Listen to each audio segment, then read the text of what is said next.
When anybody starts their journey into Buddhism, inevitably they confront, first of all, different schools, which sometimes appear to be very different. And then when they read a book or they encounter a teacher or a series of teachings, inevitably they encounter once again different opinions about which path is best or which technique of meditation is best and so on. And it is true to say, unfortunately, that some writers and some teachers have very, very firm ideas about which is the right path and which is the wrong path. And inevitably, they have decided that the path that they have chosen is the best one. And of course, it may be best for them, but it doesn't really mean that it's best for necessarily everybody. I'd like to share with you a discourse that the Buddha gave on this very subject, and its message is worth keeping in mind.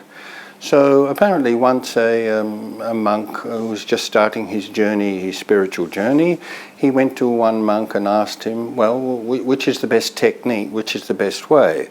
And that monk said to him that he thought that the best way was seeing the arising and the passing away of the 6 sense bases, which related to a particular type of meditation.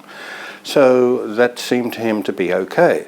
Then he happened to meet somebody else and he asked them, and they gave him quite a different answer. They said to him, well, actually it's not that, it's the arising and passing away of the 5 aggregates. That is body, feeling, perception, etc. So, oh, okay, right, I'll do that one.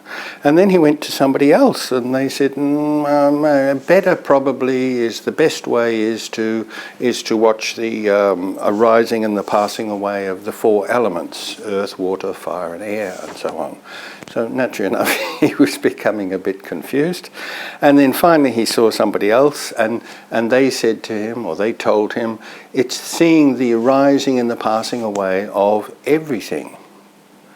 So this left him a bit confused, naturally enough. So he went to the Buddha and he told the Buddha what had happened. And he said, I'm really at a loss. I'm not quite sure which is the best way. And then the Buddha gave him this simile. He said, well, your situation perhaps is something like a man who has never seen a king sukkah tree, but he'd like to know what one was like.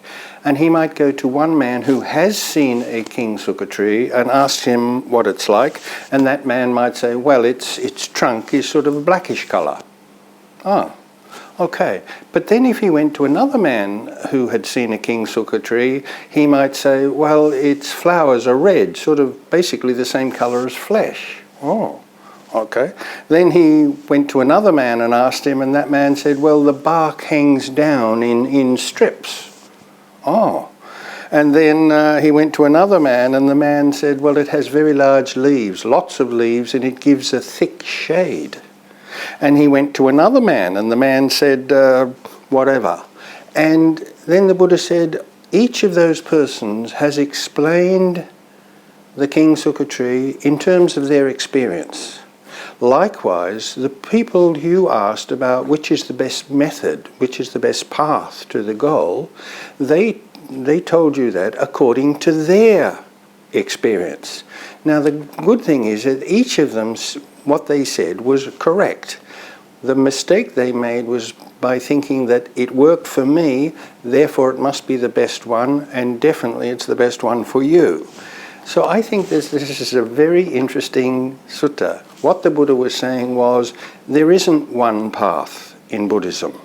There are lots of techniques of meditation taught by the Buddha.